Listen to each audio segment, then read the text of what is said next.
everyone, this is Dr. Greg Stewart, and this is week 3 of me promoting my book, I Cubed, Unlocking the Inner Strength Behind Our Negative Emotions, coming out spring of 2025.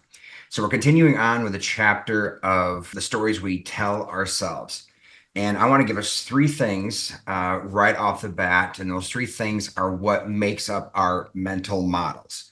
And simply, mental model is our hard drive. It's in the back of our brain. Our frontal lobe is the conscious, and then our mental model throws out suggestions to our frontal lobe, and then we take those suggestions and kind of run with it. But our mental models back here, our hard drive, are made up of 3 things, and those 3 things are DNA, life experiences, and choices. Okay, so our mental model made up of DNA, life experiences, and choices.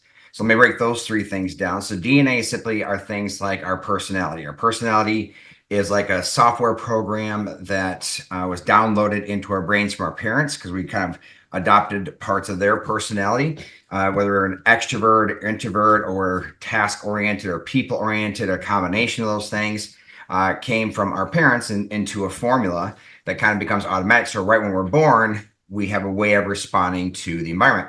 And also has to do, the second DNA thing has to do with our gender, because our brains, men's brains and women's brains, are made up very, very differently. And I don't have time to go into that, but the way women think, it's just much more holistic in nature, versus the way a guy think is kind of like a hallway with a bunch of rooms. It's much more secluded and very, very focused into a topic at a time. But that's just all DNA. Again, those 2 things, right when we're born, give us a way of being able to respond to the environment. Our life experience is basically is how our environment throughout our life has impacted us. You know, from early on, from our parents to our siblings, family members, the subculture that we grew up in, going through the school we went through, our peers, all of our life experiences, good and bad, kind of formed. Basically, this is what life is about. This is how people are, and then how to respond to them. And then taking those combination of things, every time we enter a situation, we have number 3, our choices. So our choices are just basically one after another, the choice we make to respond to the environment at any given situation.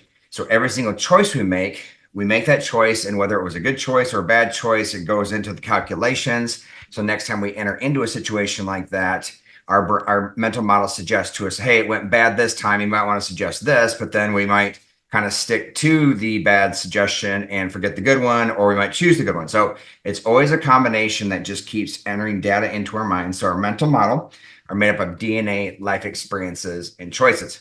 So as you might tell, what I want to share in this video is that when it comes to our mental model, number 1 is, think of the hard drive as just that.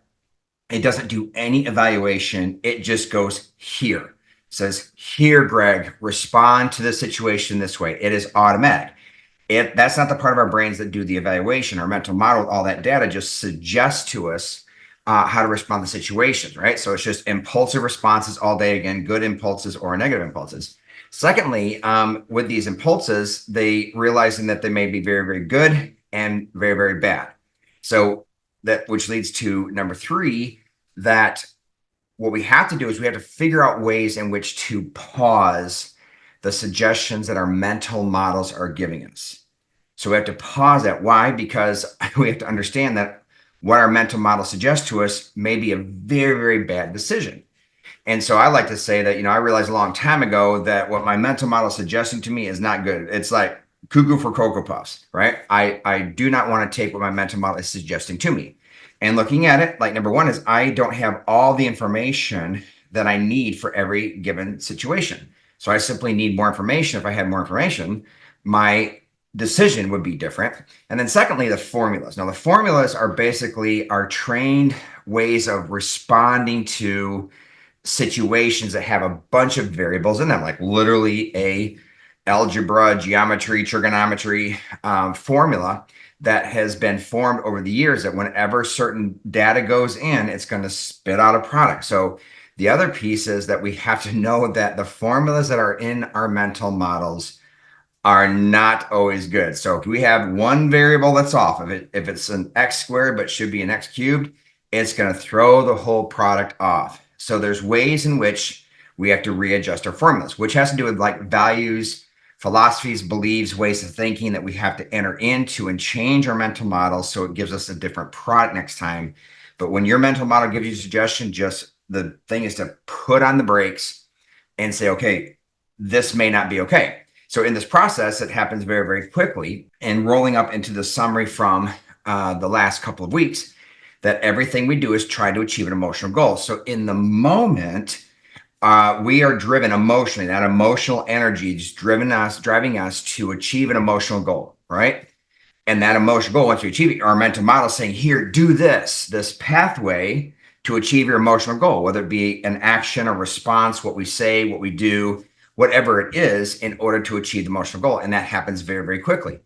But obviously realizing that when our mental model suggests, it's not taking the whole picture, the pathway we choose, again, the emotional goal is good, but the pathway we choose to achieve that emotional goal may be very, very bad. So the pausing has to do with honestly an evaluation of the pathways, the behaviors and the actions and the like, understanding that it is to achieve an emotional goal. And that's why it's being able to determine, like, number one, what is the emotional goal you are trying to achieve in any given situation. So, right. So you can just, number one is just stop your mental model, say, okay, have I ever automatically responded to situations and it did not go well? Right.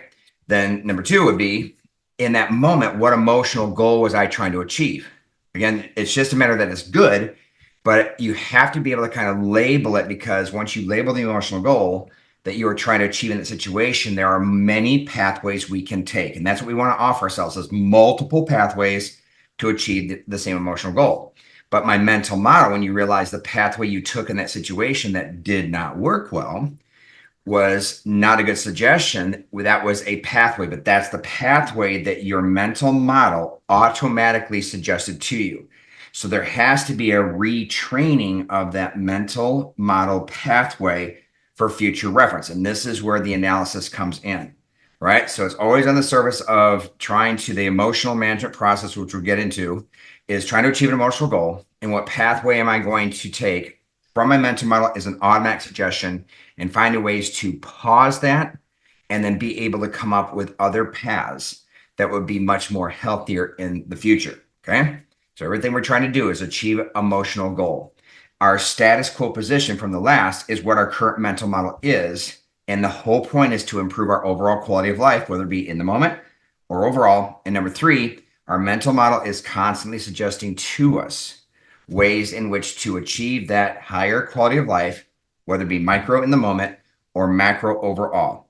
And we have to readjust our mental model suggestions as far as the paths in order to get there.